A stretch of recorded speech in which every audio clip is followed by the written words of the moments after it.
नमस्कार. आता काय मखवण बघितल्यावर जर शेवाला प्रेमातच पल्ला पाहिजे, मखवणवाल्या मालकाच्या प्रेमातच पल्ला पाहिजे. असंच मखवण आले, काळं भंगार आहे नुसतं, कुठं पांढरं नाही काय नाही, एकदम तराट आला आहे. बुडका चांगला आहे, वरचं कणीस चांगलं आहे. आणि सगळ्यात महत्त्वाचं काय माहिती आहे का, आपण भरपूर यासाठी वेळ दिला आहे.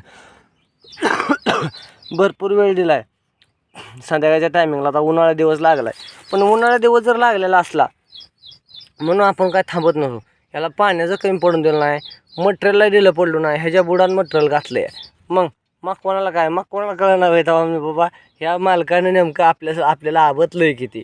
मग त्याला बी माहीत आहे की बाबा एवढं आबततं आहे, एवढं करतं आहे म्हणल्यावर त्याचं बी कर्तव्य आहे ना, त्याने बी त्याचं कर्तव्य पार पाडलं आहे. काय बघा राव बघा, कोणा म्हणचाल की आम्हाला दावत बी नाही, काय एकटाच नुसता बडबडतोय, लय मोठा मोठा गप्पा हाणतो, असंच करतो तसंच करतो. काय झालं अशा मग कोणाला 3000 रुपये रेट द्यायला?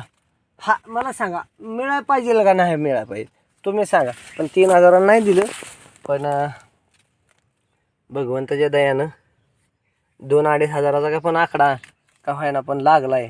काय विषय नाही, आपण बी खुश आहे, पुढला मालक बी खुश आहे, त्याला बी काय टेन्शन नाही आणि आपल्याला बी नाही. आणि झालं काय माहिती आहे का, डोक्यात हिशोब धरला होता, जसं बी धरलं होतं नियोजन त्याचप्रमाणे होत गेलं सगळं. पण त्याच्यामुळं मखवणाला बी रेट आहे कारण तेच आहे. आणि अशाच गोष्टीचा अंदाज जर आपल्याला घ्यायचा असेल की बाबा अशा गोष्टीचा अंदाज जर यायचा असेल तर मग ह्या गोष्टी करायला पाहिजे. त्याच मग झालं काय माहिती आहे का, ज्या वेळेस म्हणजे हा मखवण कधीचा आहे ऊसतोड चालू झाले तेव्हा, ऊसतोड चालू झाल्यावर झालं की त्यावेळेस कळालं बाबा, सुरुवातीच्याच काळात म्हणलं बाबा आज मी तिला कोयतं पडलं तर आजपासूनच बाबा वैरणीचा हा विषय चालू झाला आहे. म्हणजे कधी पावसाळा संपला म्हणजे थंडीचे दिवस लागलं, दिवाळीत की 9व्या-10व्या महिन्यात कारखाना चालू होत्या. मग कारखाना चालू झालं की मग अंदाज येतो ना की बाबा नेमकं वैरणीचं पोझिशन का आहे, वैरणी किती प्रमाणात आहे, त्या लोकांकडे वैरणी आहे त्या का, मग वाड्याची किती मागणी होती या, वाड्याला लोक किती येते ती या, प्रत्येक ठिकाणी हेच बरं का. मग इथल्या गावच्या शेजारच्या गावाला बी तोच प्रॉब्लेम, पाहुण्या रावळ्यांच्या इकडं फोन केलं तर तेच प्रॉब्लेम, आमच्या आजूबाजूला शेजारी बी बघितलं तर तेच प्रॉब्लेम. म्हणलं मग आपण जर सुधारलो म्हणजे विचार जर आपण असं केला तर म्हणलं आपलं उन्हाळ्याच्या ऐन तोंडाला बरोबर म्हणलं आपलं पैसे होणार. तर मग डोकं असं लावलं की मग त्या पिरियडला जो सुरुवातीपासूनच 2 रुपयानं 2.5-3 रुपयानं पेंडी चालू झाली ती वाड्याची. मग म्हणलं ही वाढं जास्तीत जास्त आता ह्या वर्षी म्हणलं ऊस बी जरा कमी आहे, लेबर बी सगळी आली आहे, ऊस म्हणलं लवकर संपत असतात.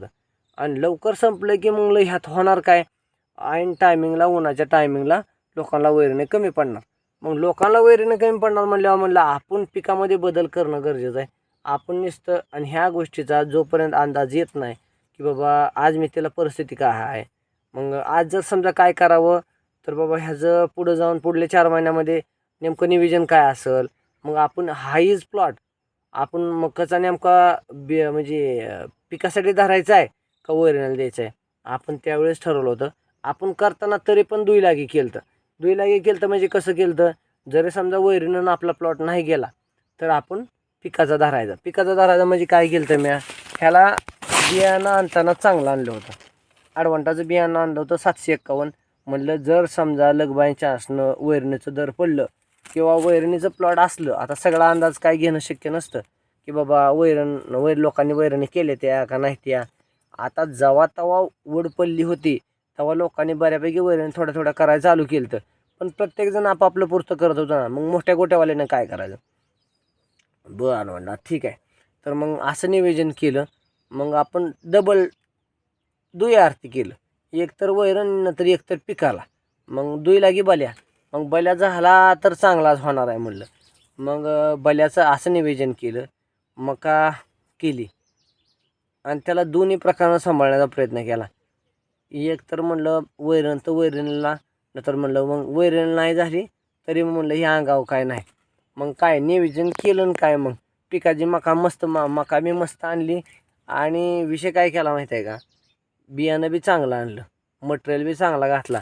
मग त्याच्यामुळं तिथं फायदा काय झाला की म्हणलं बाबा वैरण नाही केली तर पिकाला होईल. मग पिकाचे तर पैसे होतील ना, मकाचे पैसे चांगले होतील. कारण पेंडीचा बी रेट वाढलेला आहे, तर दुधाचा रेट बरोबर वाढला आहे आता. मग त्यावेळेस मकाचा बी रेट वाढत असते. तर मग ह्या हिशोबानं केलं होतं. मग केलेलं नियोजन अतिशय उत्तमच झालं. मग असं प्रत्येक वेळेस जर आपण पुढला जर योग्य चांगल्या प्रकारचा निर्णय जर घेतला, अशा प्रकारचा पुढच्या 4 महिन्याचा 6 महिन्याचा, आज मी तिला परिस्थिती काय पूर्ण येणाऱ्या 4 महिन्यामध्ये काय असेल याचा जर अंदाज घेतला, तर आपलं व्यवस्थितपणे जे शेतकऱ्याचं जांगजुगाड जे असतं ते व्यवस्थितपणे लागल्याशिवाय राहणार नाही. मग काय असंच जांगजुगाड लावायचं आणि आपली आपण सुधारणा करून घ्यायची. हा एवढाच मोठा पर्याय. तर काय मग तुम्ही बी करा, मी बी करतो आणि सगळ्यांना सांगा. काय जुगाड करायला हो, मग तेव्हा तर जुगाड लागेल व्यवस्थित. आणि व्हिडिओ कसा वाटला, काय वाटला, तर अवश्य शेअर करा. एक शेतकरी बळीराजाचं पोरगं. धन्यवाद धन्यवाद धन्यवाद. जय जवान जय किसान.